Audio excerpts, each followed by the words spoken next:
Obrigado por estarem conectados ao nosso canal, pelas visualizações, pelos compartilhamentos. Obrigado mesmo pela confiança. Fique à vontade, distribuam o conteúdo para que mais pessoas possam participar, interagir conosco e tirar suas dúvidas. No encontro passado, nós prometemos abordar um pouco mais sobre a substituição tributária pelas operações posteriores, né? Naquele contexto, eu havia apresentado uma introdução geral sobre o assunto. Nos próximos vídeos, nós estaremos apresentando exemplos práticos para que vocês possam visualizar em forma de cálculo, né? Como é que funciona a sistemática de cálculo deste imposto e até as fórmulas de ressarcimento deste imposto e algumas controvérsias que existem no mecanismo de cálculo do imposto. Cada estado adota alguns critérios específicos, né? Mas o importante é nós entendermos as regras gerais e como que elas funcionam em termos de harmônicos entre os estados. É fato que a substituição tributária, como já havíamos tratado em nosso encontro anterior, ele tem como regramento fundamental a Constituição Federal. Lá no artigo 150, parágrafo 7º da Constituição Federal, ali nós temos a estrutura, a viga mestra, vamos dizer assim, de todas as legislações criadas no Brasil que implementaram a substituição tributária em seus estados e até em nível nacional. Uma tentativa aí, na minha opinião, equivocada de regulamentar aí um dispositivo da Constituição Federal de 67. Os estados valeram-se de alguns dispositivos previstos na Lei Complementar 2475 e passaram a legislar, por meio do CONFAS, sobre substituição tributária e passaram a introduzir regras de uniformização de tratamento tributário entre unidades federadas por meio de protocolo ou por meio de convênio, o que deu origem a vários problemas de aplicação da legislação tributária, né? Porque contribuintes incautos, e até com muita razão, porque a legislação muda muito, começaram, portanto, a serem autuados em alguns estados por não saberem previamente que determinado produto passou a compreender-se na substituição tributária naquele estado. E assim, um caos envolvendo a aplicação da legislação tributária se instaurou no Brasil aí nos últimos 20 anos, né? Em 2001 começou essa paranoia em torno da substituição tributária. É óbvio que ela surgiu também em função da sonegação fiscal, num contexto também, né, de instauração de mecanismos de controle eletrônico, vamos dizer assim, o Sintegra e programas mais sofisticados de cruzamento de dados. Os contribuintes sentiram muito a instauração desse regime no ordenamento jurídico pátrio. Mas tudo começa lá no artigo 155, parágrafo 7º da Constituição Federal, né? E cabe à lei complementar, segundo dispõe o artigo 155, parágrafo 2º 12, a linha B de bola, disciplinar sobre substituição tributária. Portanto, uma preocupação muito grande do Constituinte de 88 exigir que tratar de substituição tributária se trate por meio de lei complementar. Uma regra geral de âmbito nacional em torno do assunto. Pois bem, e aí nós temos a Lei Complementar 8796 e alguns dispositivos da Lei Complementar 2475 que se arvoraram do direito de regularem sobre substituição tributária. Pois bem, e após vários protocolos criados, alguns em vigor ainda, tratando sobre substituição tributária, né? O convênio CMS 142 de 2018 veio, portanto, uniformizar as regras gerais de substituição tributária em todo o território nacional, passando a tratar de aspectos formais relacionados ao SEST, Código de Situação Tributária, por exemplo, do que deveria consignar ou não no documento fiscal, sobre as regras gerais sobre a retenção do imposto em operações envolvendo estados signatários de protocolo ou convênio dispondo sobre substituição tributária. Tentaram fazer isso por meio do convênio ICMS 52 de 2007, que foi objeto de ações diretas de inconstitucionalidade. Muitas destas normas estão até suspensas pelo Supremo Tribunal Federal. E aí, portanto, o Estado resolveu o CONFAS resolveu fazê-lo por meio do Convênio 142 de 2018, que sofreu várias modificações em momentos posteriores, né? E dentre as principais preocupações do legislador, vamos dizer assim, é tentar estabelecer umas regras de harmonização nacional. Então eu convido vocês a lerem o Convênio ICMS 142 de 2018, que ele traz várias questões sobre fórmulas de realização do cálculo da substituição. Bem verdade que nós tentaremos fazer isso nos próximos encontros, porque a fórmula de cálculo da substituição vai variar de estado para estado, dependendo aí da questão relacionada ao ajuste que deve ser feito em função da alíquota interestadual aplicada sobre determinados produtos. O que nós vamos tratar aqui hoje é tentar de alguns produtos, de algumas sistemáticas de cálculos de substituição tributária que estão previstas aqui em nossa legislação.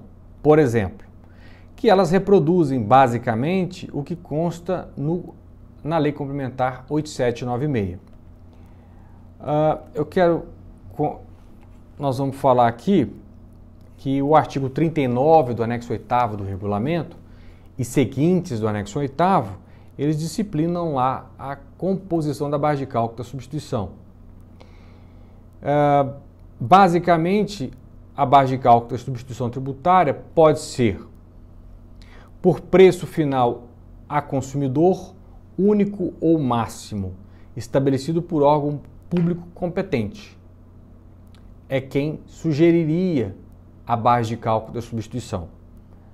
Antigamente nós tínhamos as portarias interministeriais do Ministério das Minas e Energias que fixava a base de cálculo do gás, do GLP, por exemplo, do petróleo, dos combustíveis derivados de petróleo, né? Hoje, quem fixa a base de cálculo, por exemplo, para a retenção do imposto com combustível derivado de petróleo, óleo diesel, querosene, são as portarias as tais portarias COTEP, né? O pauta preço médio ponderado a consumidor final, os tais PMPF, editados pela COTEP, que é um órgão, que é um setor, vamos dizer, do Conselho Nacional de Política Fazendária. Então a base de cálculo seria o preço final a consumidor, único ou máximo, estabelecido por órgão público competente, mais frete, quando não incluído naquele preço. Regra geral, artigo 39, inciso 1 do anexo 8º do regulamento. O mesmo artigo também estabelece o preço final a consumidor sugerido pelo fabricante ou importador. É o caso, por exemplo, com revendas de veículos, vendas de sorvete, por exemplo, onde essas indústrias, onde o fornecedor fixa a pauta. O preço máximo a consumidor. Indústria de medicamentos também, você tem lá as listas, né, de medicamentos que fixam. A ABC Pharma, por exemplo, tem lá os preços máximos sugeridos pelo fabricante. Então você tem aí a própria indústria automobilística, as montadoras que fixam os preços, a indústria de sorvete, as próprias listas editadas por essas entidades vinculadas às indústrias farmacêuticas. Então seria o preço final ao consumidor sugerido pelo fabricante, mais frete, quando este não estiver incluído naquele preço. E a regra geral é a base de cálculo da substituição seria o preço efetivamente praticado na operação, mais IPI, mais frete, se for o caso, em relação à mercadoria destinada ao ativo mobilizado, uso ou consumo do adquirente. Neste caso, percebam que não há margem de valor agregada, porque está se utilizando deste preço para a fixação da base de cálculo do diferencial de alíquotas. Como já estabelece lá o artigo 155, parágrafo 2º, inciso 8, 7 e 8º da Constituição Federal, em operações interestaduais, o diferencial de alíquota ele é calculado por quem? Pelo destinatário quando ele é contribuinte do imposto. E pelo remetente, quando o destinatário não for contribuinte do imposto, o destinatário, portanto, faz a retenção desse diferencial de alíquota. Agora, se a mercadoria estiver sujeita à substituição tributária em âmbito nacional, por força de convênio ou protocolo, o fornecedor é responsável pela retenção do imposto. Neste caso, ele tem que incluir o IPI, sendo ele contribuinte do IPI, evidentemente, mais o frete, se for o caso, em relação à mercadoria destinada ao ativo mobilizado, uso ou consumo do estabelecimento destinatário. E aí ele multiplica, portanto, pela alíquota interna, é feita a introdução do imposto do estado de destino no cálculo, no caso a diferencial de alíquota, o estado de destino, e feito, portanto, a retenção deste diferencial de alíquotas. E o próprio artigo 39, parágrafo 2º do anexo 8º do nosso regulamento, estabelece lá a retenção do diferencial de alíquota nestas hipóteses, né? Vamos verificar aqui também agora com relação a mercadorias sujeitas a convênio ou protocolo. Agora temos que observar, evidentemente, que dispõe aí o convênio 142 de 2018, porque ele estabelece ali os IVAs em relação a vários produtos. No caso do cálculo da substituição tributária, como regra geral, a base de cálculo é o valor da operação, mais seguro, mais frete, mais IPI e demais tributos incidentes, como PIS e COFINS. A embalagem, essa já está implícita, né? Custo de financiamento e outros encargos cobrados ou transferíveis ao destinatário, se houver, no caso de venda em que há financeiro intermediando essa operação, e mais o índice de valor agregado aplicável. Se houver margem de valor agregada ou margem de valor ajustada no estado de destino, terá que ser observado essa margem de valor agregada no estado de destino. Então, estas seriam as regras gerais para a fixação da base de cálculo da substituição tributária, né? O fato gerador, eles estão normalmente firmados por convênio, e o convênio 142 fixa como regra geral quem seriam os substitutos tributários com estas mercadorias, né? E aí é verificar se o estado onde você se encontra, onde o seu estabelecimento se encontra sediado, ele tem algum acordo com o estado onde a mercadoria será destinada. E aí se estabelecerá as regras de retenção no estado de destino. Portanto, há uma certa complexidade, sim, na hora de formular o preço de venda, na hora de realizar o cálculo da retenção do imposto. Então é muito preocupante que é muito importante, é muito necessário, é fundamental que o contribuinte que vende essa mercadoria ou revenda esta mercadoria observe o que dispõe a legislação do estado de destino. É necessário também, se aquela mercadoria é retida por âmbito convênio nacional ou por protocolo, e se o contribuinte fará sistematicamente revendas para aquele estado de destino. Porque se for este o caso, ele terá fatalmente que reter essas operações nota por nota fiscal. Isso vai criar um embaraço muito grande para este contribuinte, porque ele terá que fazer cálculos e retenções de imposto por nota. O conveniente nestes casos seria que este contribuinte firmasse com o estado de destino algum tipo de inscrição especial naquele estado, seja por termos de credenciamento, por meio de termo de acordo ou uma inscrição naquele estado de destino, onde ele terá um fluxo de caixa mais interessante para ele poder reter, apurar este imposto destinado àquele estado de destino e recolher o imposto em calendário firmado com aquele estado, seja por meio de termo de acordo, por meio de termo de credenciamento ou até mesmo como dispuser a legislação do estado de destino. Então isso é essencial, porque isto facilita o aspecto do departamento fiscal daquela empresa envolvida nestas operações. Imagine um estado, uma empresa que tenha operações com todos os estados da federação. Então imagine o departamento fiscal desta empresa, o volume de operações que ela deve se preocupar, a quantidade de operações que ela tem que observar e a quantidade de legislações que ela terá que cumprir e observar para conseguir atender às exigências firmadas por cada uma das legislações. De fato, é um dos grandes problemas das administrações fiscais das empresas conseguir atender essas exigências exigidas por estas legislações.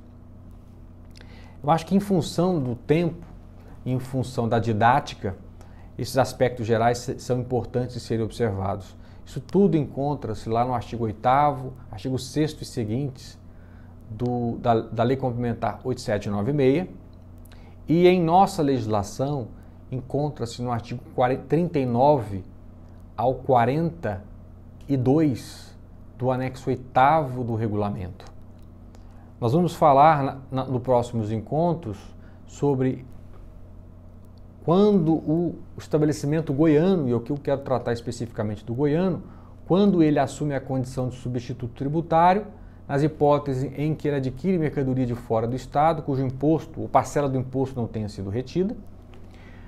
Vamos falar também sobre exceções, que a nossa legislação disciplina, sobre a substituição tributária, sobre a ótica do contribuinte goiano, ou seja, como ele tem que se enxergar diante de um fornecedor estabelecido em outro estado, como ele deve se comportar quando ele tiver que assumir a condição de substituto ou solidário, quando ele tiver que reter o imposto para o estado de destino e começarmos a tratar dos mecanismos de ressarcimento do ICMS devido por substituição tributária. Então, acredito que com o tempo nós conseguimos aí pensarmos alguns aspectos gerais, um pouco mais introdutórios, e no nosso próximo encontro nós vamos tentar então entrar mais no aspecto prático, com alguns exercícios. Então, fiquem conosco e estaremos firmes e fortes no nosso próximo encontro. Muito obrigado e até a próxima.